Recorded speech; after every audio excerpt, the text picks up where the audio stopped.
Just లైట్గా touch చేస్తాను, అర్థం చేసుకోవడానికి ట్రై చేయండి. సురేఖ చెప్పినట్టు it's more like contract farming లాగే మీకు అనిపిస్తుంది, బట్ అండర్స్టాండ్. ఫ్యూచర్స్ కాంట్రాక్ట్ మనం ఎగ్జాంపుల్గా తీసుకుందాం. Futures contract, first of all what is a derivative? Derivative అంటే అర్థం ఏంటి? Something that derives its value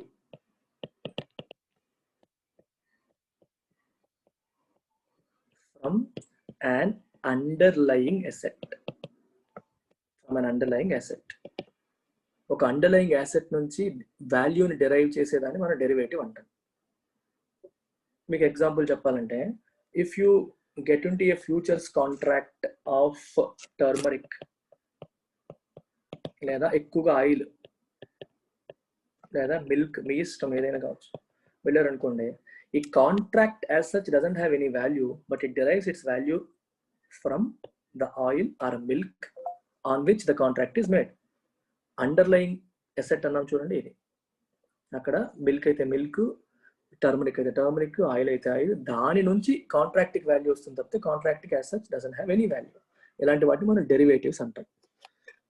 derivatives లో ఒకటి ఫ్యూచర్స్, ఇంకోటి ఆప్షన్స్, ఇంకా స్వాప్స్ అని ఉంటాయి. ఇవన్నీ చాలా ఉంటాయి, ఇవన్నీ చెప్తా తర్వాత. ప్రస్తుతానికి ఫ్యూచర్స్ ఆప్షన్స్ గురించి మాత్రమే చెప్తాను, just pay attention. Futures contract ఎలా పనిచేస్తుందో ఒకసారి చూద్దాం.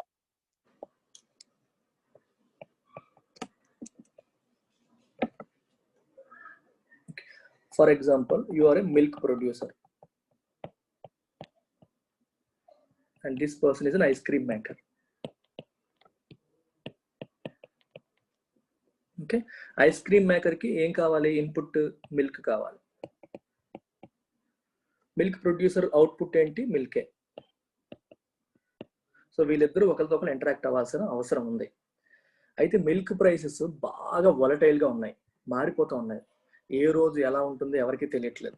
మిల్క్ రేట్లు ఏ రోజుకి ఆ రోజు మారిపోతూ ఉన్నాయి, ఎవరికి అర్థం కావట్లేదు. పెరుగుతాయా, తగ్గుతాయా, ఫ్యూచర్లో ఎలా ఉండబోతుంది, nobody nose.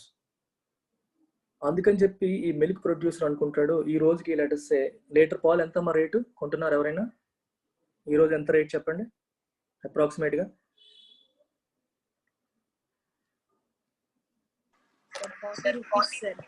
40 rupees. Okay, Ajay 25 అంటున్నాడు. ఏ ఊర్లో అజయ్ అది? ఓకే, 40 రూపీస్ పర్ లీటర్ అనుకోండి. శామ్యూల్ ఏమో 55, ఒక్కొక్కరు ఒక రేట్లో కొంటున్నారు. ఆర్గానిక్ మిల్క్ ఏమో అది. రాజా 60 అంటున్నాడు. మీ సూపర్ మార్కెట్లో ఎక్కువ అమ్ముతున్నారు రాజా, చూసుకో. 60 పోనీ 40 అనుకోండి, 40 రూపీస్ అనుకుందాం. ఓకే, 40 రూపీస్ అనుకోండి. సో ఈ రోజు మిల్క్ రేట్ ఎంత? 40 rupees. 40 rupees per litre. 40 rupees per litre even ice cream వాళ్ళకి కూడా ఈ రోజు 40 రూపీస్ పర్ లీటర్కి కొనుక్కుంటున్నారు వాళ్ళు. సో మిల్క్ ప్రొడ్యూసర్ అనుకుంటాడు, ఈ రోజు రేట్ చాలా బాగుంది, చాలా ఆవులు గట్రా కొనేసాడు, డైరీ ఫామ్ మెయింటైన్ చేస్తున్నాడు, సో చాలా మిల్క్ వస్తుంది, ఈ 40 రూపీసే ఉంటే బాగుండు ఇయర్ అంతా. ఓకే, ఈ 40 రూపీస్ ఉంటే బాగుండు ఇయర్ అంతా, తగ్గిపోతే ఏమైపోతుందో అని కొంచెం భయపడుతున్నాడు మిల్క్ ప్రొడ్యూసర్. తగ్గిపోతే నేను నష్టపోతానని మిల్క్ ప్రొడ్యూసర్ భయపడుతున్నాడు. ఐస్ క్రీమ్ మేకర్ కూడా ఈ రోజు రేట్కి నాకు పర్లేదు, దీన్ని బట్టి నేను ఐస్ క్రీమ్ రేట్లు డిసైడ్ చేస్తాను, ఒకవేళ రేట్లు పెరిగిపోతే నాకు ప్రాబ్లం అని చెప్పి ఐస్ క్రీమ్ మేకర్ కూడా భయపడుతున్నాడు.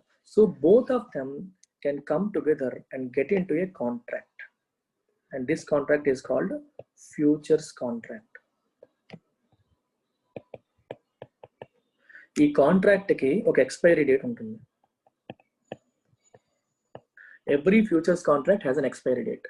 అది 1 month కాంట్రాక్ట్ అవ్వచ్చు, 2 months కాంట్రాక్ట్ అవ్వచ్చు, 3 months కాంట్రాక్ట్ అవ్వచ్చు, 4 months కావచ్చు, 1 year కాంట్రాక్ట్ అవ్వచ్చు. వాళ్ళిద్దరూ ఎప్పటికి చూసుకుంటున్నారో దాన్ని బట్టి అనమాట. 1 year తర్వాత గురించి ఆలోచించారు అనుకోండి, let's say they got in to 1 year contract. 1 year కాంట్రాక్ట్కి వెళ్ళారు, అబ్సల్యూట్గా ఒక ఎక్స్పైరీ డేట్ ఉంది. ఆ కాంట్రాక్ట్లో రాసుకున్నారు ఏమని? 40 రూపీస్ పర్ లీటర్కి అమ్ముతాను అని ఇతను, కొంటాను అని ఇతను కాంట్రాక్ట్లోకి రాసుకోవడం అయిపోయింది, సంతకాలు పెట్టేసుకున్నారు. ఇన్ రియాలిటీ ఫ్యూచర్స్ కాంట్రాక్ట్లో ఇతను కలవరు. స్టాక్ ఎక్స్చేంజెస్లో జరుగుతాయి ఇవన్నీ, ఇవి కూడా అవన్నీ ఆన్లైన్ జరిగిపోతాయి. అదంతా మీకు చెప్పట్లేదు, మీకు జనరల్గా కాన్సెప్ట్ చెప్తున్నాను. ఓకే, ఇద్దరు సైన్ చేసేసారు అనుకోండి. 1 year తర్వాత పాల రేటు 50 రూపీస్ పర్ లీటర్ ఉందనుకోండి. 50 రూపీస్ పర్ లీటర్ ఉన్నప్పటికీ కూడా మిల్క్ ప్రొడ్యూసర్ మాట ఇచ్చాడు కాబట్టి 40 రూపీస్ పర్ లీటర్కే అమ్మాలి. And this guy can happily by at 40 rupees per litre. పెరిగిన రేట్ని మిల్క్ ప్రొడ్యూసర్ ఉపయోగించుకోలేడు. ఐస్ క్రీమ్ మేకర్కి పండగ అవుతుంది. ఒకవేళ 30 రూపీస్ పర్ లీటర్ అయ్యింది అనుకోండి, రియాలిటీలో 30 రూపీస్ పర్ లీటర్ అయింది అనుకోండి, ఐస్ క్రీమ్ మేకర్ బయటకు ఉంటే 30 రూపాయలకి వస్తుంది.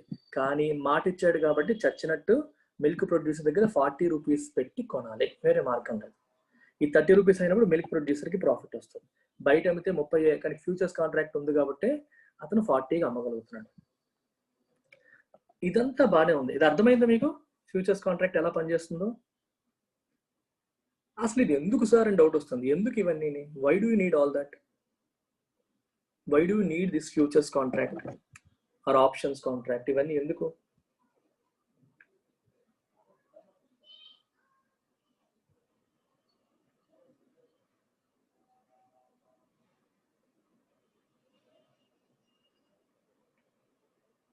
Safety, very good. దీన్ని హెడ్జింగ్ అంటాం. We call it hedging.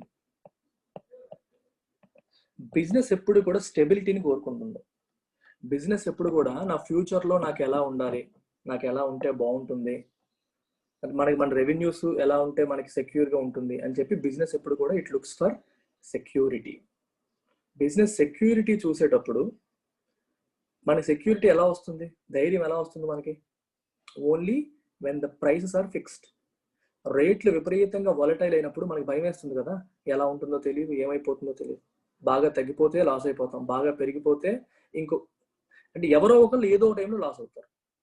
నువ్వు కన్జ్యూమర్ అనుకో, రేట్లు పెరిగిపోతే నష్టపోతావు. నువ్వు ప్రొడ్యూసర్ అనుకో, రేట్లు తగ్గిపోతే నష్టపోతావు. సో డిఫరెంట్ బిజినెస్ ఎన్వైరన్మెంట్లో, డిఫరెంట్ బిజినెస్ సిచ్యువేషన్స్లో ఉన్న వాళ్ళు, ప్రొడ్యూసర్ అనుకోండి, నాకు ఈ రేట్ ఉంటే చాలు, ఎంతకంటే తగ్గకూడదు అనే కోరుకుంటారు. పెరిగితే ఓకే, నాకు పెరగకపోయినా పర్లేదు, నాకు ఈ రేట్ మినిమం కావాలి అని కోరుకుంటున్నారు. So is hedging it. దాన్ని హెడ్జింగ్ అంటాం. అర్థమైందా? హెడ్జ్ చేసుకుంటున్నాడు, ఆ రిస్క్ని, ఆ వాలటైలిటీని తగ్గించుకుంటున్నాడు. అలాగే కొనే వాళ్ళు కూడా ఈ రేట్ అయితే నేను కొనగలను, ఎంతకంటే పెరిగిపోతే నేను కొనలేను, అలా కొనాల్సి వస్తే నేను బాగా నష్టపోతాను అని చెప్పి కొనేవాడు భయపడతా ఉంటాడు. అర్థమైందా? సో కొనేవాళ్ళు ఏమనుకుంటారు, ఈ రేట్ ఫిక్స్ చేసుకుంటే నాకు ప్రశాంతంగా ఉంటుంది, ఫ్యూచర్లో బాగా పెరిగిపోతే నేను రిస్క్లో పడిపోతాను, వాళ్ళ భయం వాళ్ళది. సో డిఫరెంట్, ఒక్కొక్కళ్ళు వాళ్ళ వాళ్ళ బిజినెసెస్ రిక్వైర్మెంట్స్ బట్టి, వాళ్ళ భయాలు బట్టి they might get in to these kind of contracts. ఇది ఫ్యూచర్స్ కాంట్రాక్ట్. ఇది కొంచెం మీకు అర్థం అవడానికి ఈజీగానే ఉంటుంది. నెక్స్ట్ ఆప్షన్స్ చెప్తాను, అది కొంచెం అర్థం అవడం కష్టం, అటెన్షన్ పే చేస్తే అర్థమవుతుంది. ఇది క్లియరా? డౌట్ ఉందా దీంట్లో ఎవరికైనా? దీని వెనకాల స్టోరీ మీకు చెప్పట్లేదు, అది మీకు అవసరం లేదు, దట్స్ బియాండ్ యువర్ రిక్వైర్మెంట్. ఇది ఇక్కడ మీకు చెప్పేశాను, కానీ ఇన్ రియాలిటీ వీళ్ళిద్దరూ కలవరు కదా. Ice cream maker, milk producer ఫిజికల్గా కలిసి చేసుకోరు. ఇవన్నీ స్టాక్ ఎక్స్చేంజెస్లోనే జరుగుతాయి. వెనకాల జరిగినప్పుడు ఏమవుతుందంటే చాలా కథ ఉంటుంది. మళ్ళీ క్లియరింగ్ కార్పొరేషన్ ఉంటుంది, వీళ్ళ దగ్గర మనీ తీసుకుంటారు, వాళ్ళ దగ్గర మనీ తీసుకుంటారు. సో చాలా కథ ఉంటుంది దీనికి. సో అది మనకి ఇప్పుడు అవసరం లేదు, out of your scope. Now let's look at options. ఆప్షన్స్లో 2 రకాలు ఉంటాయి, కాల్ ఆప్షన్, పుట్ ఆప్షన్. నేను ఎంబీఏ చదువుతున్నప్పుడు మాకు సబ్జెక్ట్లో భాగం ఇది సిలబస్లో. అప్పుడు మా ఎంబీఏ ప్రొఫెసర్ చెప్పినప్పుడు కూడా అర్థం కాల, చాలా కాంప్లెక్స్, చాలా కన్ఫ్యూజ్ అయిపోతాము. కాంప్లెక్స్ అంటే మనకి యూపీఎస్సీ వాళ్ళకి అంత డీప్గా అవసరమా అంటే అవసరం లేదు.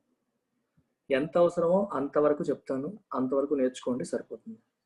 మీరు ఫ్యూచర్స్ కాంట్రాక్ట్లో మనం ఏం తెలుసుకున్నాం, ఒక ఎక్స్పైరీ డేట్ నాడు, అంటే కాంట్రాక్ట్ ఏ రోజైతే ఎక్స్పైరీ అవుతుందో, ఎగ్జిక్యూషన్ డేట్, ఎక్స్పైరీ డేట్ అనుకోండి, ఎగ్జిక్యూషన్ డేట్ అంటే బెటర్, ఏ రోజైతే ఎగ్జిక్యూట్ చేస్తామో ఆ రోజుకి కాంట్రాక్ట్లో చెప్పిన ప్రకారం వీళ్ళు అమ్మాలి, వాళ్ళు కొనాలి.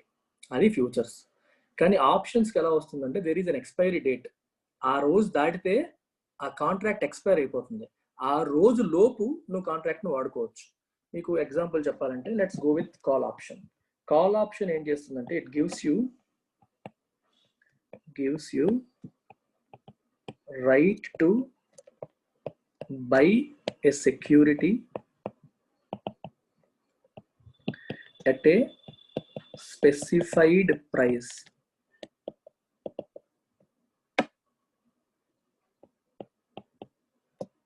before a specified date.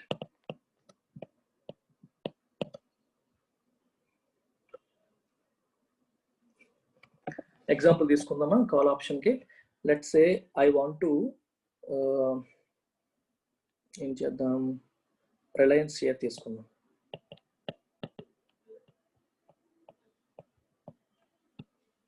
Reliance share price ఈ రోజు 1000 రూపీస్ ఉంది అనుకోండి. ఓకే, సో మార్కెట్లో there is one call option regarding Reliance. ఆ కాల్ ఆప్షన్ ఏంటంటే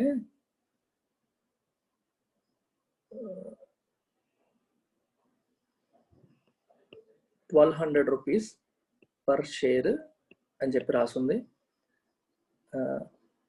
1200 అనేది బాగా ఎక్కువైపోతుంది. లెట్స్ సే 1000 తీసుకోండి, మళ్ళీ 1000 రూపీస్ పర్ షేర్ అని రాసుంది. And this 1000 rupees per share is called strike price. కేర్ఫుల్గా అబ్జర్వ్ చేయండి, వెంటనే అర్థమైపోవడానికి ఇది చిన్నపిల్లల విషయం కాదు, కష్టమైంది. మీరు రిటెన్షన్ పే చేయండి, అర్థమవుతుంది. ఇది స్ట్రైక్ ప్రైస్ అంటారు. దీనికి ఎక్స్పైరీ డేట్ ఉంటుంది. ఎక్స్పైరీ డేట్ ఇవాళ ఎంత మనకి డేట్ 8th అక్టోబర్.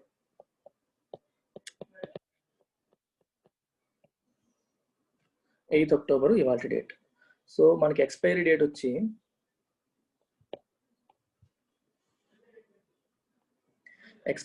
వచ్చి లెట్స్ సే 8th డిసెంబర్ అనుకోండి.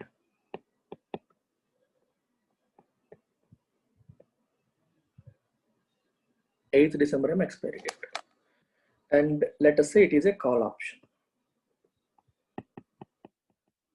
కాల్ ఆప్షన్ అంటే అర్థం ఏంటి? It gives you a right to buy.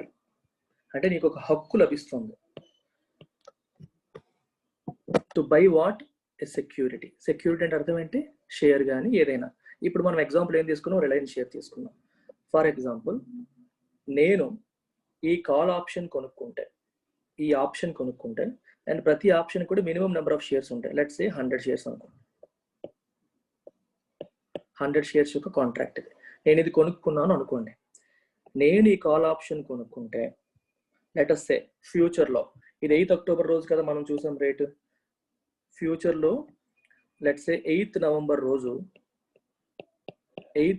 రోజు ఈ షేర్ వచ్చేసి 1500 రూపాయలు అయింది అనుకోండి.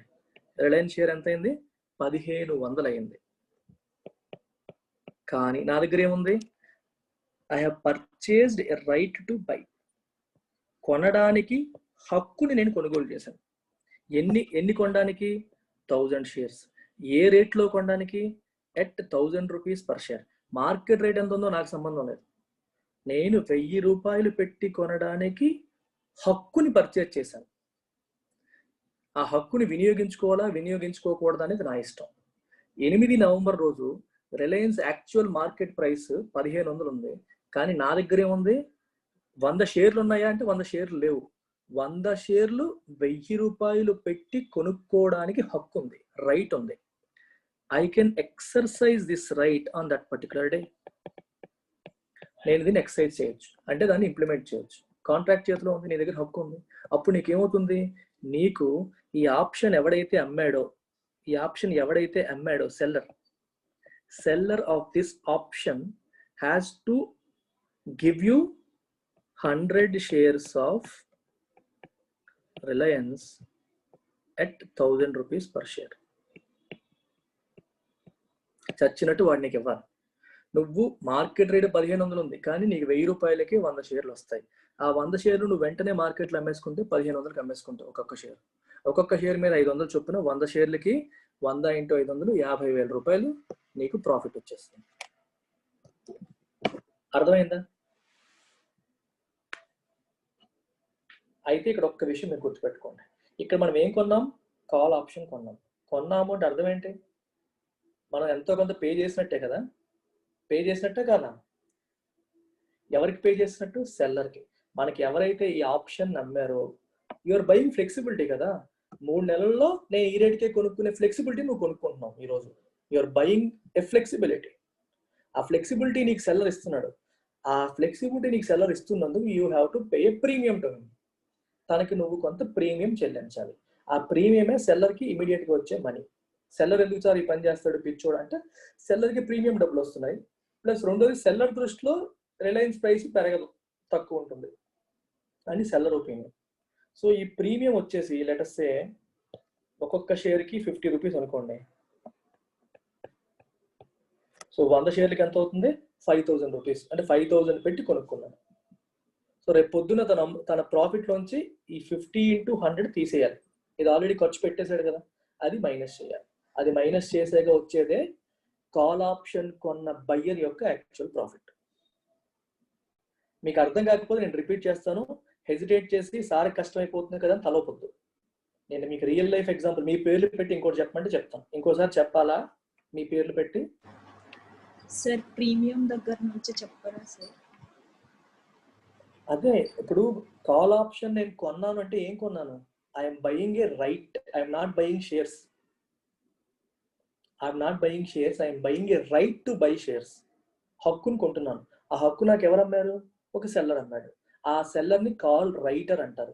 కాల్ రైటర్ అంటే ఆప్షన్ రాసింది అతను, క్రియేట్ చేసింది అతను. అతని దగ్గర నేను కొనుక్కున్నాను. మరి కొనుక్కున్నానంటే I have to pay something to him కదా. నేను పే చేసిన దాన్ని ప్రీమియం అంటాం. అర్థమైంది? కాల్ ఆప్షన్ ఏ ప్రైస్ పెట్టి కొనుక్కున్నానో అది ప్రీమియం. అర్థం కలదా? Because you have paid that premium, now you can exercise the right if you want. ఇప్పుడు ఎల్ఐసి పాలసీ కొంటావు నువ్వు. ఎల్ఐసి పాలసీ నీకేమిస్తుంది? నువ్వు పోతే నీ నామినీకి లేదా నీ డిపెండెంట్కి ₹1,00,00,000 ₹50,00,000 నువ్వు ఎంతకైతే పాలసీ చేయించావో ఆ డబ్బులు వస్తాయి. అంటే it is giving you an assurance. ఒక ధైర్యాన్ని, ఒక ఎష్యూరెన్స్ని ఇస్తుంది. ఆ ఎష్యూరెన్స్ ఊరికే ఇస్తుందా? ఆ ఎష్యూరెన్స్ నీకు ఇస్తున్నందుకు ఎల్ఐసి వాడు ఏం తీసుకుంటున్నాడు? ప్రీమియం. అంతేనా? మనకి ఆ ఎష్యూరెన్స్ ఇస్తున్నందుకు అతను తీసుకుంటున్న ఫీజే ప్రీమియం. సిమిలర్గా ఇక్కడ సెల్లర్ నీకు ఏం చేస్తున్నాడు? 3 నెలల టైం ఉంది. 3 నెలల్లో ఏ రోజైనా రిలయన్స్ షేర్స్ నువ్వు ₹1000 పెట్టి కొనుక్కో. నేను నీకు హక్కు ఇస్తున్నాను. 100 షేర్లు కొనుక్కో. ఒక లాట్లో 100 షేర్లు ఉంటాయి. నీకు ఎక్కువ కావాలనుకో 10 లాట్లు కొనుక్కో, 20 లాట్లు కొనుక్కో, 100 లాట్లు కొనుక్కో, నీ ఇష్టం. నువ్వు ఎన్ని కొంటే అన్ని రిలయన్స్ షేర్స్ ₹1000కే కొనే ఫ్లెక్సిబిలిటీ నీకు వస్తుంది. ఆ ఫ్లెక్సిబిలిటీ ఇతను ఇస్తున్నందుకు అతను తీసుకుంటున్న ఫీజే ప్రీమియం. సో ఈ ఇతని ఫైనల్ ప్రాఫిట్ లోంచి ఆ ప్రీమియం మైనస్ చేస్తేనే యాక్చువల్ ప్రాఫిట్ వస్తుంది. If it is clear, everybody say clear. ఒక్కళ్ళు ఎక్స్ప్లెయిన్ చేయమన్నా మళ్ళీ ఎక్స్ప్లెయిన్ చేస్తాను. I don't have any hesitation. ఇది అయిపోయాక పుట్ ఆప్షన్ ఒకటే ఉంది. ఈ రెండు చెప్తే మీకు డెరివేటివ్స్ అయిపోయినట్టు.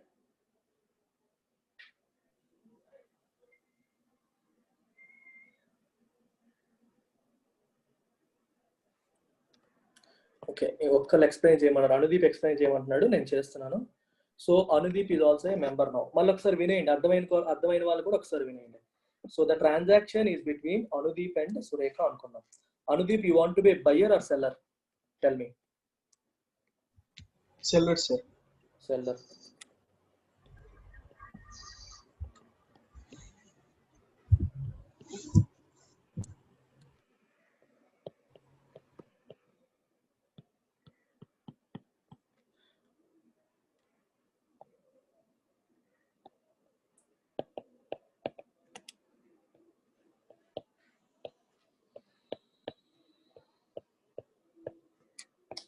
సిఎంపి అంటే current market price.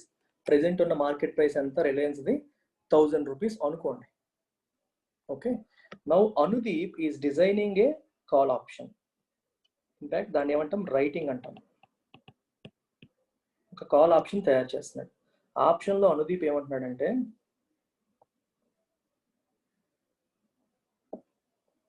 It is a right to buy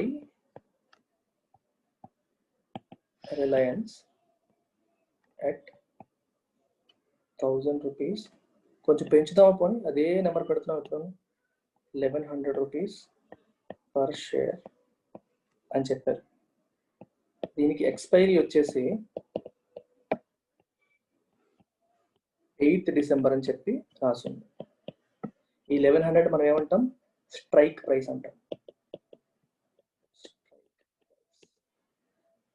and ఒక లాట్ అంటే ఒక డబ్బా. మనం ఏదైనా వస్తువు కొన్నాం అనుకోండి, ఒక్క గుండు సూది ఇవ్వండి అంటే ఇవ్వడు కదా, బాక్స్ కొనండి అంటాడు. ఆ మినిమం సైజ్ ని మనం లాట్ అంటాం. అక్కడ ఈ మినిమం సైజ్ 100 అనుకోండి, 100 లాట్స్ అన్నమాట. అంటే ఒక లాట్ లో 100 ఉంటాయి. ఇప్పుడు ఏం చేద్దామంటే మనం, so Anudeep can decide the premium on which he wants to cell. తను ఒక అగ్రిమెంట్ రాశాడు లేదా ఒక కాల్ ఆప్షన్ రాశాడు, రాసి దాన్ని అమ్ముతున్నాడు. Because Anudeep is the seller. Anudeep ఏం అమ్ముతున్నాడు? He selling an agreement. ఆ అగ్రిమెంట్ లో ఏం మాట ఇస్తున్నాడు? రిలయన్స్ షేర్ నువ్వు 1100కి కొనుక్కునే హక్కుని నేను ఇస్తున్నాను అని చెప్పి అనుదీప్ చెప్తున్నాడు. హక్కుని ఇస్తున్నాడు అంటే అర్థమైంది, రేపు పొద్దున్న నిజంగా సురేఖ అది కొనేసిన తర్వాత ఆ అగ్రిమెంట్ ని వాడాలి అనుకుంటే సురేఖకి ఆ రిలయన్స్ షేర్స్ ఇవ్వాల్సిన బాధ్యత ఎవరి మీద పడుతుంది? అనుదీప్ మీద పడుతుంది. అప్పుడు అనుదీప్ తన దగ్గర ఆల్రెడీ రిలయన్స్ షేర్స్ ఉంటే పర్లేదు, లేకపోతే ఏం చేయాలి? మార్కెట్ లో కొనేసి అయినా సరే సురేఖకి ఇవ్వాలి. సురేఖకి ఇవ్వకపోతే ఆ అగ్రిమెంట్ ఫుల్ఫిల్ చేసినట్టు కాదు. సో ఇప్పుడు ఈ అగ్రిమెంట్ రాసి సురేఖకు అమ్ముతున్నాడు. And Surekha wants to buy this, she wants to buy this. ఊరికే ఇస్తాడా అనుదీప్? ఊరికే ఇస్తాడు అనుదీప్? డబ్బులు తీసుకుంటాడు కదా, మనీ తీసుకుంటాడు కదా, దానికి ప్రీమియం. సో ప్రీమియం తన ఇష్టం, తను ఎంత అన్నా చెల్లించమని అడగచ్చు. అది యాక్సెప్టబుల్ అయితే సురేఖ తీసుకుంటుంది, లేకపోతే లేదు. Demand and supply. సో ఎవరి క్యాలిక్యులేషన్స్ అలాగుంటాయి, ఎవరి క్యాలిక్యులేషన్స్ అలాగుంటాయి. So Anudeep might say 80 rupees premium అని చెప్పి పెట్టవచ్చు, 80 రూపీస్ పర్ షేర్ ప్రీమియం అని పెట్టవచ్చు. అలా 100 షేర్లకు కదా ఈ కాంట్రాక్ట్, మొత్తం ఎంత అవుతుంది? సో సురేఖ 8,000 పే చేసి 8,000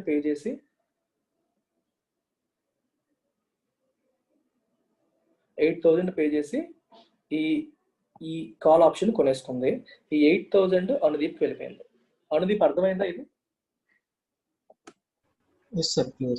సో నువ్వు చార్జ్ చేస్తుంది ప్రీమియం. ఈ ప్రీమియం పే చేసి సురేఖ ఈ రైట్ కొనుక్కుంది నీ దగ్గర. షేర్స్ కొనట్లేదు, హక్కు కొనుక్కుంటుంది. కొనుక్కుని నీకు ఇచ్చేసింది. ఇప్పుడు డిఫరెంట్ సినారియోస్ చూద్దాం. 8th డిసెంబర్ లోపు ఏం జరిగితే ఏం జరుగుతుందో చూద్దాం. ఇప్పుడు ఈ రోజు 1000 రూపీస్ ఉంది రిలయన్స్ షేర్. ఈ రోజు నుంచి 8th డిసెంబర్ లోపు ఏ రోజు కూడా రిలయన్స్ షేర్ 1100 దాటలేదు అనుకోండి, షేర్ ప్రైస్ 1100 లోపే ఉందనుకోండి, సురేఖ కాంట్రాక్ట్ ని ఎగ్జిక్యూట్ చేస్తుందా చేయదా? అంటే మార్కెట్ లో 1100 లోపు దొరుకుతుంది, తన అగ్రిమెంట్ లో 1100 కొనే హక్కు ఉంది. ఎందుకు ఆ హక్కు? ఏం పీక్కోవడానికి? ఆ హక్కు వాడితే 1100 పెట్టి కొనాలి. హక్కు వాడకపోతే బయట మార్కెట్ లో 1000 రూపాయలకు 1100కు 1050కు దొరుకుతుంది. సో రిలయన్స్ షేర్ అనేది 1100 లోపే ఉందనుకోండి, అంటిల్ 8th డిసెంబర్ వరకు అసలు మారలేదు. అప్పుడు ఎవరు లాభం పొందినట్టు? అనుదీప్. అనుదీప్కి 8,000 మిగిలిపోయాయి, సురేఖకి 8,000 లాస్. తను ఏదైతే ప్రీమియం చెల్లించిందో అది తను కోల్పోయింది. షీ లాస్ట్ 8,000 అండ్ అనుదీప్కి 8,000 ప్రాఫిట్. ఎప్పుడు రిలయన్స్ షేర్ ప్రైస్ అనేది 1100 లోపే ఉండిపోతే. Is it clear? ఇప్పుడు మీరు ఆలోచించి సురేఖకి ఏ రేటుకి వెళ్తే ప్రాఫిట్ వస్తుందో చెప్పండి.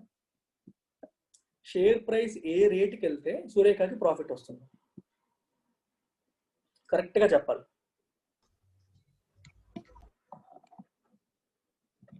ఏ రేట్ నుంచి ప్రాఫిట్ వస్తుంది? 1100 పై నుంచి వస్తే ప్రాఫిట్ ఉంటుంది. Okay, let's assume Reliance price వచ్చేసి నవంబర్ లో 1150 అనుకోండి. Just assume that it is 1150 అనుకుందాం. 1150 అయితే ఏ రోజు? 8th నవంబర్ రోజు 1150 అనుకోండి. సురేఖకి ఏమవుతుంది, అనుదీప్కి ఏమవుతుందో చూద్దాం. సురేఖ ఏమనుకుంటుంది? 1100 పైన ఉంది కదా, నాకు 1100కే కొనే అవకాశం ఉంది కదా, ఈ నవంబర్ దాటిపోతే రిలయన్స్ ప్రైస్ పడిపోయేలా ఉంది, నాకు లాస్ అయిపోతానేమో, సో నేను కాంట్రాక్ట్ ని వాడేసుకుందాం అని చెప్పి కాంట్రాక్ట్ ని ఎగ్జిక్యూట్ చేస్తుంది. కాంట్రాక్ట్ ని ఎగ్జిక్యూట్ చేసింది కాబట్టి సురేఖకి అనుదీప్ ఏమివ్వాలి? 100 షేర్లు ఇవ్వాలి. ఏ రేట్కి ఇవ్వాలి? 1100కి ఇవ్వాలి. కానీ మార్కెట్లో రేట్ ఎంత ఉంది? 11.50 ఉంది. ఒక్కొక్క దాని మీద సురేఖకి లాభం ఎంత వచ్చింది? 50 రూపాయలు వచ్చింది. కానీ మర్చిపోతున్నారు మీరు, సురేఖకి ఆల్రెడీ ఒక్కొక్క షేర్ మీద 80 రూపాయలు ప్రీమియం కట్టింది. మరి ఆ ప్రీమియం అనేది ఆల్రెడీ లాసే కదా. 8000 లాస్ లో ఉంది సురేఖ ఈరోజు. ఆ లాస్ రికవర్ అవ్వాలంటే 1180 తర్వాత ప్రాఫిట్ వస్తుంది. 1180 లోపు రాదు. ఇప్పుడు 50 రూపీస్ వచ్చింది, మరి తను కట్టిన ప్రీమియమే 80 రూపీస్. మరి 80 రూపీస్ ఎవడిస్తాడు? 1180 దాటిన తర్వాతే సురేఖకి ప్రాఫిట్ వస్తుంది, లోపల ప్రాఫిట్ రాదు. అలాగని చెప్పి 1150కి మార్కెట్ రేట్ వచ్చినప్పుడు అమ్మకుండా ఉంచేస్తుంటే అమ్మేస్తుంది. ఎందుకంటే అంతకంటే తగ్గిపోతే లాస్ అయిపోతాను కదా అనే భయంతో అమ్మేస్తుంది. అమ్మేసినప్పుడు ఏం జరుగుతుంది? సురేఖ గెట్స్ 50 రూపీస్ ప్రాఫిట్ కదా, 50 into 100 5000 ప్రాఫిట్ వస్తుంది. ఇంతకు ముందు పెట్టి 8000 నుంచి 5000 తీసేస్తే ఓవరాల్ గా నికరంగా 3000 లాస్. అనుదీప్ కి ఆల్రెడీ 8000 ప్రాఫిట్ లో ఉన్నాడు అనుదీప్. ఇప్పుడు సురేఖకి 100 షేర్లు ఇవ్వాలి కదా. ఏ రేట్ ప్రకారం ఇవ్వాలి? 1100 చొప్పున ఇవ్వాలి. అనుదీప్ ఏ రేట్ ప్రకారం కొనగలుగుతాడు? 1150 చొప్పున కొనగలుగుతాడు. అంటే ఒక్కొక్క షేరు ఎక్కువ రేట్లో పెట్టి కొని తక్కువ రేట్లో సురేఖకి ఇవ్వాలి. ఒక్కొక్క షేర్ కి 50 రూపాయలు చొప్పున 100 షేర్లకి 5000 రూపాయలు అనుదీప్ కోల్పోయాడు. కానీ అనుదీప్ కి ఒరిజినల్ గానే 8000 ప్రాఫిట్ వచ్చింది కాబట్టి 3000 నికరంగా మిగులుతుంది. Anudeep is still enjoying. 1180 దగ్గర neither one gets profit. ఎవరికి లాభం ఉండదు, ఎవరికి లాస్ ఉండదు. ఎందుకంటే ప్రీమియంకి 8000 చెల్లించింది, ప్రాఫిట్ లో 8000 వస్తుంది. అనుదీప్ కి ప్రీమియం ద్వారా 8000 వచ్చింది, ఇప్పుడు లాస్ లో 8000 పోతుంది 1180 దగ్గర. 1180 దాటిన తర్వాత అనుదీప్ కి లాస్ అయిపోతుంది, సురేఖకి ప్రాఫిట్ వస్తుంది. Is this clear everyone? Sir sir ఆ రైట్ ని ఒక్కసారి యూస్ చేయాలా, లేకపోతే ఆ 3 months లో ఎన్నిసార్లు? 3 months ఒక్కసారే. ఎన్నిసార్లు వాడతావు? కాంట్రాక్ట్ అనేది ఒక్కసారి వాడగలుగుతావు.